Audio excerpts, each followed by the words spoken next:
All right, let's jump right in. Today, we're talking about Christianity and how this ancient faith is navigating the 21st century, a world of AI, globalization, and completely new cultural values. And this really gets to the heart of it. Is Christianity actually fading away, or is it just changing?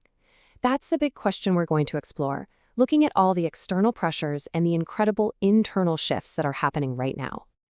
To get our heads around this, the first thing we have to realize is that Christianity isn't some static monument carved in stone.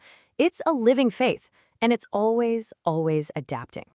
Really, what we're looking at is a kind of collision. You've got this ancient belief system meeting a world of artificial intelligence, instant global connections, and social values that are changing faster than ever before. Okay, so let's start by digging into those major external forces. What exactly is the modern world throwing at Christianity today? Well, the first big one is no surprise, secularism. As societies, especially in the West, become less religious overall, the traditional authority and the role of the church are being questioned in a fundamental way. And you can see the results of this pretty clearly. In the West, church attendance is down, and fewer people identify with a specific religion. Faith is shifting from something that's just the default in your community to a very conscious individual choice, competing in a crowded marketplace of ideas. Next up is that ongoing and, let's be honest, often tense relationship with science. For a lot of people, the idea that scientific discovery and religious belief are in conflict is a huge barrier to faith. And this brings us to a whole new frontier of challenges. These aren't the old dusty debates. These are dilemmas popping up directly from today's technology. I mean, we're talking about huge ethical questions, things like genetic engineering, artificial intelligence, climate change. These aren't just abstract ideas for a philosophy class. They force a really deep re-examination of core beliefs about what it even means to be human. Okay, so with all these massive pressures, how is Christianity responding? Well, it's definitely not just standing still. Internally, the faith is evolving in some really fascinating ways.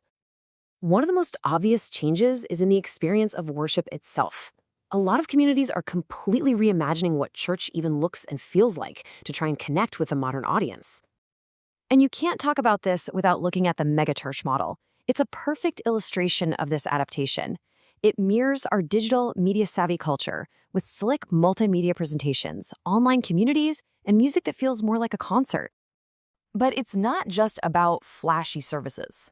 We're also seeing this powerful shift where many parts of the faith are focusing on applying their beliefs to solve very real, tangible problems in the world. A fantastic example of this is liberation theology.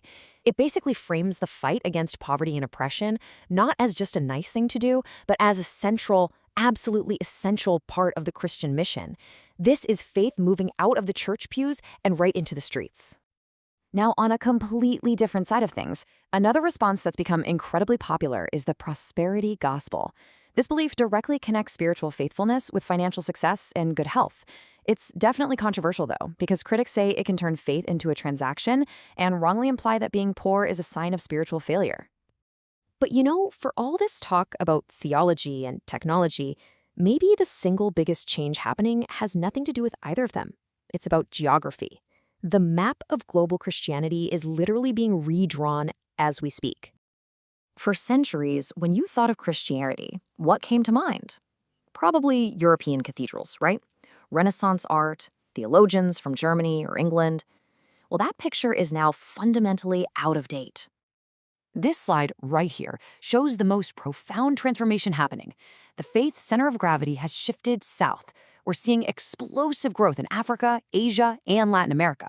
And what that means is Christianity is becoming way less Western and way more globally diverse, with new cultures and new priorities taking the lead. So, after looking at all these challenges and these incredible changes, where does that leave us? What does the future look like for this faith? If there's one thing to take away from all this, it's that change isn't just a threat to be survived. It's actually the engine of the faith's continued relevance. Its survival has always depended on its ability to speak to new people in new times. So the story is never really over, is it? It's just one of constant reinvention. And that leaves us with a really compelling question. As our world keeps changing at lightning speed, what new forms, new challenges, and new expressions of this ancient faith are going to pop up next?